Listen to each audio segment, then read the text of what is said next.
What is up, everyone? This is Kyle from the TF Review, and today we're going to be taking a look at one of the only things that I picked up during Force Friday. This is, of course, REY'S Jakku speeder bike. And Jakku speeder bike meaning this is the speeder bike she used to scavenge up all sorts of parts and what on planet Jakku. Taking a quick look at the packaging, mine's a little bit dented. It was a go back. I guess someone wanted to buy it and then they decided not to for some reason. We have a picture of Kylo Ren right there at the top, Star Wars The Force Awakens. I actually like the way this looks with the Force Awakens text underneath Star Wars and not in between. I think it looks cool. We have Rey right there with her weapon. Shows you the missile fire gimmick. On the side, it also has a nice little, kind of an image of what I'm assuming is Jakku. I'm not too sure about that. On the back of the packaging, we do have a picture of the toy. It shows all of the features and gives you an idea of what else is available. And on this side, we have nice artwork of Daisy Ridley's character, Rey, looking all kinds of mean.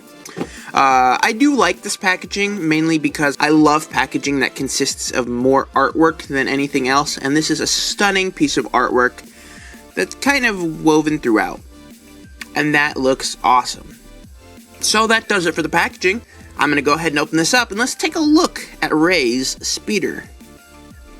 So here we have REY'S speeder bike, and much like most other Star Wars vehicles, it's done in 3 3/4 inch scale. Of course, it comes with a 3 3/4 inch scale figure of Rey herself, and all in all, it's actually really nicely detailed. So starting with the speeder bike itself, yes, it does look like a Haagen-Dazs ice cream, and yes, I do want to eat it. It's also really nicely detailed on both sides, actually, even though this side is just a little bit less detailed. But this side we can see her weapon, which we'll take a look at a little bit later. It can be stored right here. We can see a lot of the mechanical bits that she's been scavenging. Now, I was curious, and I was kind of interested to see what else was under here. And I was interested to discover that this little bag piece is completely removable. And I was, for some reason, like, hoping that I would find, like, C-3PO's arm or something that would totally give away a major plot point, but it doesn't look like it's going to happen. It looks like just generic mechanical bits, and that's fine. But that is a cool little feature that you can remove that. Also, on the back, these spoilers are completely articulated, which is a cool detail, and we can see the little blasters back there. Now, it does have an interesting weapon gimmick. You'll notice this button right here. When you push this button, that raises a weapon. Now, it took me a long time to figure out where the actual fire mechanism is, because there's a missile right here. And it's actually the same button that you pushed. So you push it twice, and then that shoots out the missile at the front. And I think that's an awesomely clever little gimmick. And that's just overall a lot of fun. Tons of playability. I mean, the way you hold this thing, and you can whoosh it. It's got a great whooshability. If you wanted to throw it, you can throw it, even though I would not recommend that.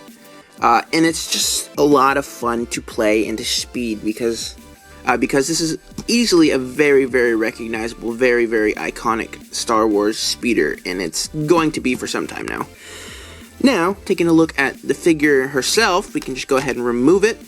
She does peg into place with 1 peg, 2 peg, and then her hands slot in where the handlebars go. And we can see for a 3 3/4 inch scale figure, she's really nicely detailed. She's got the goggles. She looks sort of like this Mad Max style mummy. And I dig it. And we can see she's got painted detail where her legs are, which again is an awesome, awesome bit of detail that they didn't need to do. Something else that I really like is that they're using multiple colors of, it's almost like a gray, a light gray, or light brownish tan gray. They use multiple colors to give it depth, and that really comes off well. Now for articulation, her legs just move forward and back, and her arms move forward and back, and that's basically it. Now you can take her very, very flimsy weapon, and she can hold on to it like that, even though it does bend quite a bit. So it's really kind of at your discretion. I like to keep it mounted onto the speeder because I think it just adds a little bit more detail and makes it look a little bit more sweet, and you don't have to run the risk of bending it. Like that. And I think that looks perfect the way it is. Now, that basically does it for Rey's Speeder. It's a very, very simple ship, but it is a very fun ship. And if you are in any way, shape, or form interested by this, I would recommend picking this up, because it is a lot of fun, and I can see playability being absolutely ridiculous for this toy, especially with the missile gimmick. So, that does it for this review, guys. Thank you so much for watching. I've got a ton more reviews in the works. Be sure to follow me on Twitter, like me on Facebook, like, comment, subscribe, and I will see you all in the next video.